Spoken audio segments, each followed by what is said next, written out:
So, hey y'all, I'm back. Uh, again.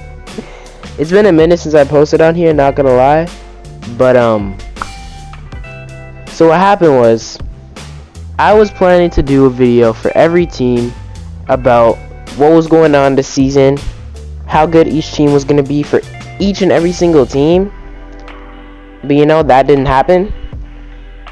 So, here we are, and we are going to just do a quick standing prediction for each conference. I will give maybe 30 seconds to a minute to each team if I get enough time. But yeah, we're gonna go through all the teams. We're gonna start actually with, so we're gonna go through each conference. This video is gonna be of the Western Conference. Actually, no, this video is going to be of the Eastern Conference, because I don't know how sure I am of the Western Conference rankings I made yet. So this is of the Eastern Conference. And I did make a few adjustments to this, even after I finalized it, or quote-unquote finalized it. It still could go, there's a lot of ways it could go. But, this is the way I'm going to do it. I'm just going to go past every team. I wrote special notes, actually, for all the teams that I made notes about. So, you know what I'm saying? We're gonna go through all of those, and we are going to talk about all these teams and what I think about them. So let's get right into it. We're gonna start at the bottom, actually, because that's the easiest ones to rank. I'm gonna save the best for last, you know what I'm saying? We are going to start with my 15th place prediction, the Indiana Pacers. I'm gonna try and keep it as short as I can for every team, but you know what I'm saying. Some notes about the Indiana Pacers. Of course, their key players: Tyrese, Chris Duarte, Buddy, Benedict Mathurin, the rookie, Jalen Smith, and Miles Turner. The starting lineup is probably gonna be something like Tyrese, Chris, Buddy, Jalen, Miles. Unless they trade people, then it could change. But that's what it's looking like for now. They're extremely young, though. They're tanking. They are a little deep. They do have a bit of depth, to be honest, even though they're very young. They still got TJ McConnell off the bench at point guard. They got Benedict Mathurin, who I think is going to be pretty good this season off the bench at small forward. So at best, this team could be... No, let me stop. At best, this team is like below a playing team. Because looking at how competitive the East is this year, Tyrese would have to have an all-star year for this team to even make the play-in. So at the end of the day, this team's gonna tank. They're gonna trade Buddy. They might trade Buddy, and they might trade Miles. We'll see how that goes. But at the end of the day, I think this team is gonna be worst team in the East and have a 24-58 record. Moving on, we have my pick to be the second worst team in the East, aka the 14th seed. The Detroit Pistons. I have the Detroit Pistons actually going 30-52 and being 14th in the East. Last year they were 23-59 but still 14th in the East. I think they're going to be a lot better this year because they have Cade for more of the year. They also have Marvin Bagley who could help. Jaden Ivey. We don't know what we're going to see from him, but he could help a bit. Even guys like Bojan Bogdanovic, veterans like him. Yeah, they did lose Jeremy Grant, but I think this team still could be pretty decent. Definitely with I do like the young core on this team. Sadiq Bey, Cade Cunningham, Jaden Ivey, Isaiah Stewart. I like all these guys. I am kind of sad that they did trade Saban Lee, but at the end of the day, it is what it is. We'll see. They're not a contending team. I really shouldn't spend much time with them, so I'm gonna just get out of the way. They're extremely young. Cade will probably have a big jump, bring them a few decent wins. And this team is gonna be a pretty fun team to watch, because Jaden Ivey, Cade Cunningham, Sadiq Bey, that's a nice little thing they got there with Isaiah Stewart too. And I didn't even mention Nerlens Noel off the bench, and Hamidou Diallo, the slam dunk contest. Was he a champion or was he just a contestant? I forgot if he won or not, but he was in the slam dunk contest. So this team could be fun to watch, but they're not good enough to make the play-in. I got them 14th and with a 30-52 record. Moving on, we have the Orlando Magic Last year they were 22 and 60. They were 15th in the East. This year I have them actually being same as the Pistons, 30 and 52, but 13th in the East. I think they're just going to be slightly better than the Pistons, purely because, well, they're a lot deeper. They actually have really good depth for a rebuilding team. They got a lot of good guards like Cole Anthony, Markelle Fultz, R.J. Hampton, Jalen Suggs, Terrence Ross, Gary Harris. That's a few decent guards right there, especially when you're rebuilding compared to the other teams below them. That's pretty good. Then you got Franz Wagner, who could have a big jump. You got Paolo, who's the first overall pick. Jonathan Isaac, I don't know what's going on with him. He hasn't been playing in years, it feels like. It actually has been years. But we'll see how that goes. But then you still got Wendell Carter, Mo Bamba. Like, this team is very young, but I like this team. I like their young core. I like everything that's going on with them. Yes, injuries are a bit of a problem, as Jonathan Isaac has injury problems. Markelle Fultz had injury problems. Jalen Suggs has injury problems. Apparently, I heard that Paolo had injury problems in college. So we'll see how that goes. But at the end of the day, I still think for a rebuilding team, they're still not bad. Although it's still a rebuilding team and they're not good enough to make the play-in, they're still not bad. Out of all the teams that I've mentioned so far, this team has the best chance to make the play-in. Moving on to the 12th team, the team I project being 12th in the conference, we got the Charlotte Hornets. Last year, the Hornets actually had a really good year with the 43 and 39 record, 10th in the East. And now this year I had them going 32 and 50, being 12th in the East. You might be wondering what's going on with the big dip. Well, Miles Bridges did a thing, and he's probably going to be gone for a minute. So I'm guessing LaMelo's going to have to carry. I mean, they still got Terry, they still got Gordon, they still got PJ. But at the end of the day, I mean, LaMelo was an all-star, and he might get even better from there. But, like, at the end of the day, this team is not, it's nowhere near good enough to be a playoff team. Nowhere near, that could be a play-in team if LaMelo spazzes out and has an amazing year. But I don't know how, like, the guard depth is horrible. The guard depth, they're young. I mean, they got LaMelo, of course. They got Terry Rozier. The rest are either guys, they got one of the Martin brothers. I'm pretty sure that's Cody Martin. They got Bouknight. They got Dennis Smith Jr. and they got Bryce McGowan, the rookie. All four of those guys, I mean, Bouknight's decent, Cody's decent, Dennis Smith just came back from free agency, so I don't know how he's going to be. And the rookie, we don't know what to expect from him, so pretty much this team isn't really worth believing in this year. Prove me wrong, though. I'm down for y'all to prove me wrong. LaMelo, go ahead. Have a All-NBA year. I'm here for it, bro. Moving on, we got the Wizards. Last year, they were 12th in the East, 35 and 47 record. This year, I project them having the same exact record, but being slightly higher due to the fact that LaMelo's team is dropping. I have the Wizards being higher because they didn't really do much this offseason other than the addition of Taj Gibson, also Johnny Davis, that draft pick that I actually really liked. They traded with Denver for Monte Morris and Will Barton. And now those guys over here, and it solves one of their biggest problems ever since John Wall left, the point guard. They got Spencer Dinwiddie. It didn't work out. They traded him, and then they had a horrible point guard position. Raul Neto was starting point guard games for them. Raul Neto was starting games for them at point guard. Pretty much, the Wizards got slightly better, even though injuries are still an issue. And I don't think they're really going to make the play-in. I mean, this team's not that. Compared to the other teams in this conference, let me get to them real quick. We got the Knicks. Last year, they had a down year compared to what they had before. They went 37 and 45, 11th in the East. Then the offseason, they added Jalen Brunson. And I got them going one game higher, bro. Do I really need to explain? It's the Knicks, y'all. It's the Knicks. 38 and 44, 10th in the East. I mean, RJ could have a good year. Julius Randle could have a good year. Obi Toppin could have a good year. Quickly could have a good year. Even Cam Reddish could have a good year. But you know why they won't?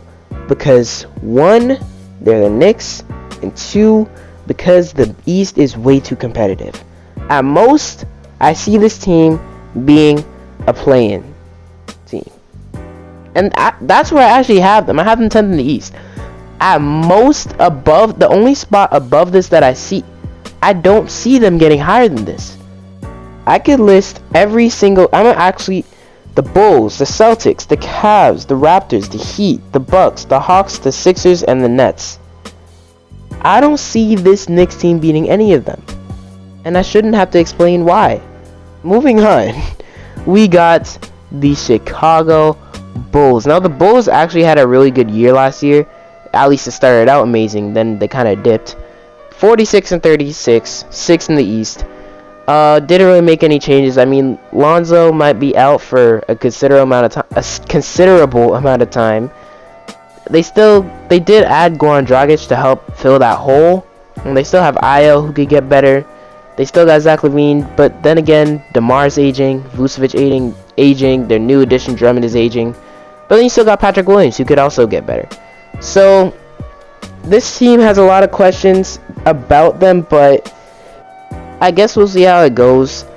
I actually have them getting worse from last year, considering their stars are getting slightly older, and the East is again very competitive. I have them going 44 and 38 and being the 9th seed, and you know that would be a huge, well, not really huge, but a pretty big dip from last year. And I don't really have much else to say about this team. Yeah, let's move on to my favorite team in the league, the Toronto Raptors.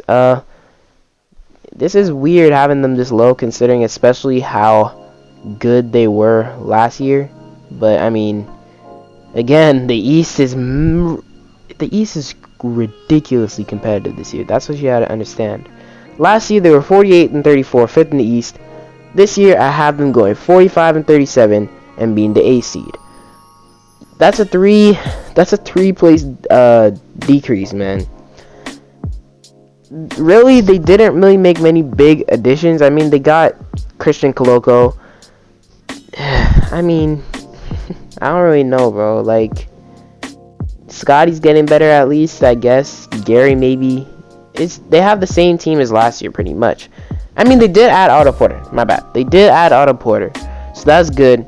But at the end of the day, the East is too competitive, bro. Let's just move on to the next one. We got, and this might be a surprise to some of you, but please don't get mad when I say this. Okay, let me just say it like this. I got a 3-team tie from 5 to 7. At 7th, we got the Miami Heat. And when the Miami Heat are a good team. They have proved everybody wrong time and time again over the past few years with the Jimmy Butler era. And everybody keeps doubting them, including me. As is being seen here, I am doubting them. Prove me wrong, Miami. I love Kyle Lowry. I love Jimmy Butler. I love this team. But, like, looking at the teams that are here, the fact that I have it as a 3-way tie shows enough how hard it was for me to rank these teams. So I put them at 7th, 48 and 34 record. And, I mean, they just didn't really make any additions. They didn't really make any good changes. They still have Jimmy Butler, Bam, Kyle Lowry, Victor, Tyler, Hero. Like, they got a good team. It's just like, I don't know, man. The East is crazy this year. And then we got the 6th seed, the Nets, 48 and 34, same record. I got them a bit higher. I mean, this could switch around. I could put the Heat at 6 and Nets at 7. I wouldn't be mad. But Kevin Durant, Kyrie Irving, Ben Simmons, that trio just sounds ridiculous to me. And I think that trio could be really, really good. We'll see how it goes at the end of the day, but yeah, that trio's looking nasty. And their supporting cast ain't bad either, but it's always a question with this Nets team because of everything that's happened in the past 2 years. You never know what you're going to expect. You never know what you're going to get from this team. You never know what to expect. You never know what you're going to get.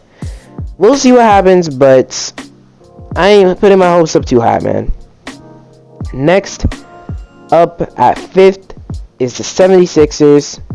Didn't really make any big additions, but I mean, they have James Harden and Joel Embiid. I think Joel Embiid is gonna win MVP this year. That's just a little spoiler alert for my award predictions video.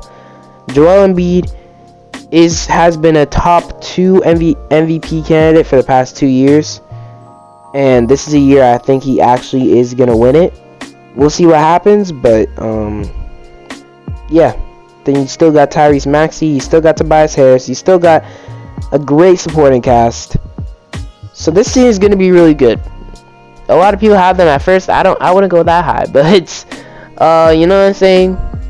Then at 4th and 3rd, I have another tie, and some of y'all might get mad at this. I have the Hawks at 4th. The Hawks at 4th. You might think, oh, you're crazy. You are overhyping DeJounte Murray. You're overhyping Trae Young. You're overhyping everybody on this team.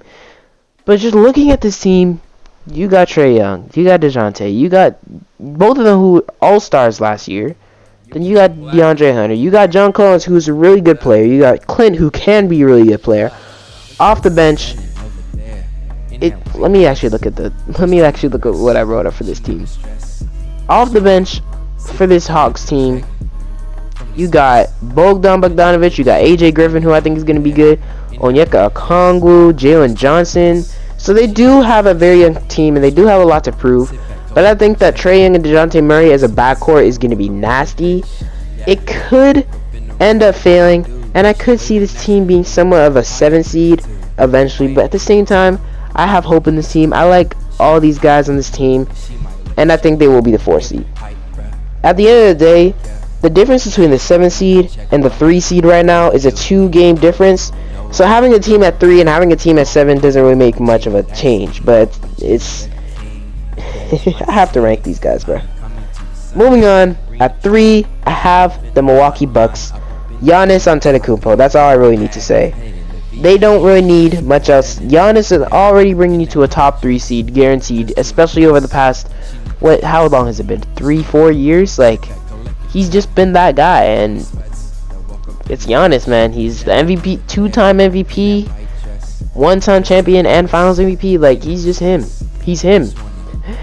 And I don't really need to say much else about the Bucks. Now, this is a team I'm excited for. I have not been saying their previous records. I'm realizing that. Do you guys care? I'm gonna say last year, the Nets were 7th. Well, because of the play-in, they were 7th. The Heat were 1st. The Sixers were 4th, and the Hawks were 8th, 9th.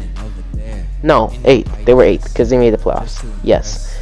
And the Bucks were 3rd, and I have them staying as 3rd. Then we got the Cavs. Added Donovan Mitchell through that trade, which was absolutely ridiculous. I'm still trying to comprehend that. They traded Colin Sexton and like Ochai Agbaji for Donovan Mitchell. How did they do that? I don't know. But this team is going to be absolutely nasty. Darius Garland, Donovan Mitchell, Isaac Okoro, Evan Mobley, Jared Allen, Kevin Love. It doesn't, bro. This team got the defense, they got the offense, they got all the tools they need. Only thing that is a small worry is, actually there's 2 things. Small forward depth, because Isaac Okoro, we don't really know what to expect from him because he hasn't been that consistent over the past few years. But we'll see. Hopefully, if he does play well, that definitely increases their chances of being where my ranking puts them as the 2 seed at 52 and 30. And then the other thing, oh yeah, last year they're the 9 seed, by the way. The other thing is the small backcourt with Donovan Mitchell and Darius Garland both being there, 6'1" and like 6'2" or something like that. They're very small guards, and we'll see how it goes at the end of the day. I do believe in both of them. They're both players I actually like, and I like this Cavs team. I do like this Cavs team. We'll see how it goes, but I like this Cavs team. I like the way they're built, and I cannot wait for this to happen. I mean, at the same time, I'm a Raptors fan above all, but still, this team is pretty good. And then the next final team that I have to say, y'all probably know what I'm going to say, at the 1st seed in the East, the Boston Celtics. I do not like the Celtics. The Celtics are one of the few teams in the NBA who I do not like. The other team is, slightly the Pistons, but that's just because, 1, 2K, and then 2, I guess just them against the Raptors every single time. For some reason, the Raptors lose against them all the time just because Dwayne Casey's over there. It's so weird. Anyways, yeah, the Celtics, I don't like them a lot, but they're a good team. They got Tatum, they got Brown, they got Smart, they got Robert Williams. I almost said Robin Williams. They got Robert Williams, they got Grant Williams, they got Al Horford. They also added Malcolm Brogdon, and Gallinari will not be able to play, I think, this season, but still, like, this team is nasty. They got Peyton Pritchard still, who I haven't even said yet. This team is disgusting. And we're gonna see how it goes in the year, but like based on what they did in the offseason and what they did last year, it just looks like they're gonna be amazing. So yeah, that's my predictions, and I'm happy with them. I will put a finished version in the comments. Let me just review it here at the end of the video for you guys who actually stayed this long. I got the Celtics as a 1 seed, 55 and 27. The Cavs at 52 and 30 is the 2 seed. The Bucks and Hawks both at 50 and 32, 3 seed and 4 seed in that order. Then the 76ers, the Nets, and the Heat all tied at 48 and 34 for 5th, 6th, and 7th, again in that order. The Raptors 45 and 37 at 8th. The Bulls 44 and 38 at 9th. The Knicks 37 and 45 at 10th. The Wizards 36 and 46 at 11th. The Hornets 32 and 50 at 12th. The Magic and Pistons tied at 30 and 52, 13th and 14th. And lastly, the Pacers 24 and 58 at the 15th spot in the East. Will I be right? I mean, we'll see. I believe in these predictions. I think they're gonna be pretty good, so we'll see, man. I'm happy with these. I'm happy. So yeah, that's pretty much it. Don't got much else to say. I hope you enjoyed. Put down your predictions down below. Any sort of predictions. If you think I'm wrong, put it down below, please. I love to hear from you guys. Y'all can even have a debate in the comments if you want. You want to debate with me? Debate with me, bruh. Like, I'm ready. Well, am I? I just want to hear y'all opinions, bro. I just want to hear y'all opinions. So, comment down below, like, subscribe, share, and turn on that notification bell so you get notified about new videos. And I will be posting multiple times today because the NBA starts today and I'm way behind schedule, so I need to get these videos out quick. So I'll see you guys in a few hours probably. I'm out.